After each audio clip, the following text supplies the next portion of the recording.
What's up, you guys? It's Malie, that's me, and today we're gonna talk about pageantry. By the end of the video, you will know how to ace your interview like a pro. Oh, that was solid. That was pretty good. I gotta pat myself on the back for that.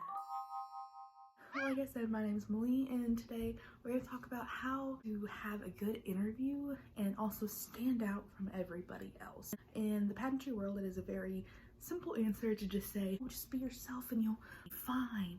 And yes, that is true. You do want to be 100% authentically yourself. You can do that in an effective way. In today's series, I'm going to teach you how to do that. There are three main categories that I really want to talk about whenever we are discussing standing out in an interview. That is physical, intelligence, and spoken. Today we are going to be discussing physical, and I will post 2 more videos after this about the other 2 categories. But today we are going to focus on the physical ways to stand out in an interview.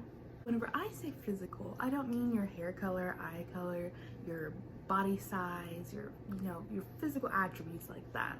I am talking about things that you can change or add to really stand out in the interview room. Subcategories of physical are your body and facial expressions, your poise, and your outfit. So let's jump into those and get to talking about what I'm meaning. When it comes to outfits, there's just such a standard quo of what everyone kind of does, and it's honestly getting boring. And I can say this from a contestant's perspective, a judge's perspective, and a director's perspective. Interview outfits, they're boring.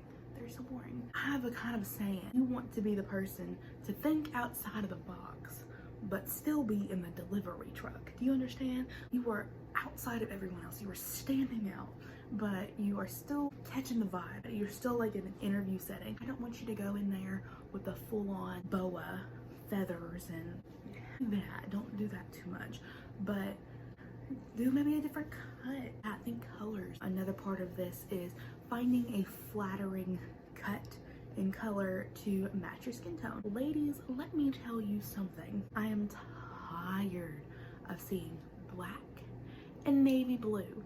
So overrated. I think there's like that old tale, like the darker colors are like slimming. Get that? And I'm speaking as someone who wore a black interview dress to her interview at Nationals last year. If I can find it, I will throw the picture up of all of us girls at interview. Our winners stand out. The winners of last year for Pure International Miss Nationals, but one wore a beautiful like canary yellow scuba material dress. She looked stunning. She has darker skin. It looked amazing on her. In this picture, they stood out. You're like, oh, those are your winners right there. Everyone else blended in. Stand out with your outfit. Make it your moment. Going into that, find something for them to remember you by, like physically. You wanted them to remember you for a great interview. Yeah, I get that. Some item or something that they're like, oh, whenever they're talking, judges are not gonna remember your names. I'm so sorry. Like, I don't mean to break your heart, but a lot of times there's a lot of girls that are going through, a lot of people, they are not gonna remember your name. And I'm like, oh yeah, the blonde, there's 4 blondes. Oh, the brunette, there's 5 brunettes. Like, give them something physically, like, that they can remember you by. I said one of the winners last year was something really awesome. It's such a good idea that I was like, I have to tell people about this. She wore a bee brooch. And I, as a contestant, remember that a year later. Judges are talking and be like, oh yeah, the girl with the bee brooch.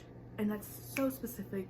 That is such a great identifier. I've also watched a couple pageant vlogs here on YouTube, and if I can remember her YouTube channel, I'll insert it here.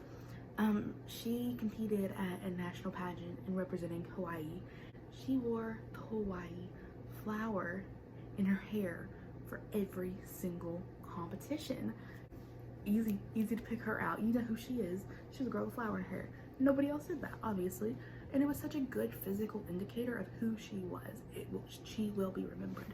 So try to find something like that. With that being said, let's move into our next subcategory. Now we have moved on to the category of poise. It's like I like to call it poise, elegance. In this, you want to stand very strong, but also relaxed. I see a lot of girls walking there, they're like, you know, like they almost look constipated. Okay, don't do that. No, you want to feel strong.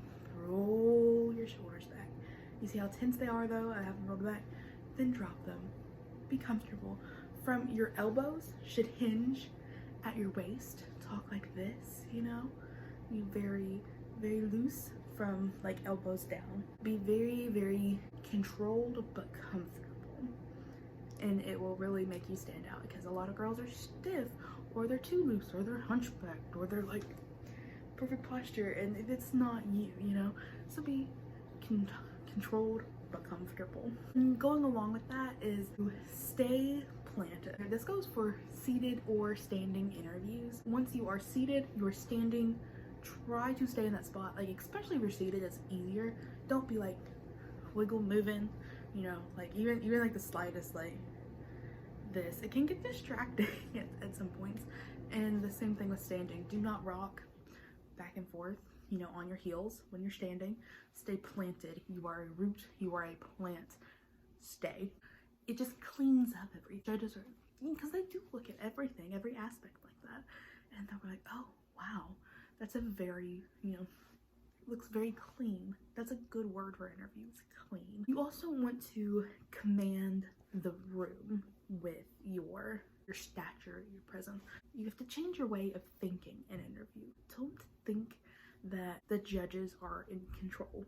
You, the contestant, are in control of everything that happens in your interview. Control the room.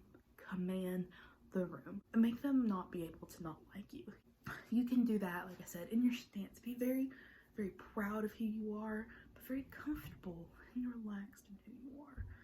And that's what I really kind of mean about command the room. We'll get more into it in another topic later. Whenever you enter the interview room, the moment you step foot into where interview is happening, they're looking at you. They're judging you. They might not know they're judging you, but they are. You want to walk, glide gracefully to your seat, to your spot of where you're supposed to be. You want to roll your shoulders back, let them loose. You want to have that walk, and that is something you should be practicing. Walking to your seat, walking into your spot in interview. That is something a lot of girls don't practice. They practice the interview questions or how to sit.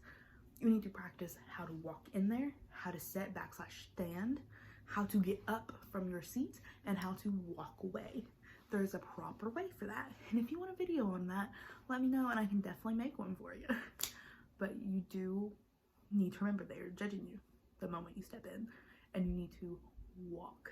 You need to strut that runway, baby, but not strut. You need to glide confidently.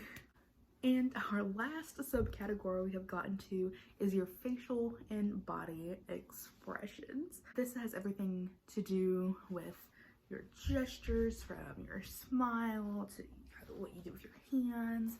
So let's jump into that. There is a big one that I see a lot of girls doing, and it's because we do it in everyday life. Your elbows should be glued to your waist. Now, do the chicken dance, tuck them in, and move from your elbows. Then your hands should never be above your chest. They should be below your chest whenever you're talking. So if you are a hand talker, do not bring them up here, up here. We are not praising Jesus right now, okay? We are interviewing for a job, okay? Thank you very much. It's a very simple but effective thing that a lot of girls don't think about. This is something that in pageantry bothers me a lot. Use your real smile. Use your real, genuine smile, okay? Especially in interview. If they want to see your fake, like, pretty smile, save that for headshots, okay? In interview, they want to see the crinkles in your eyes.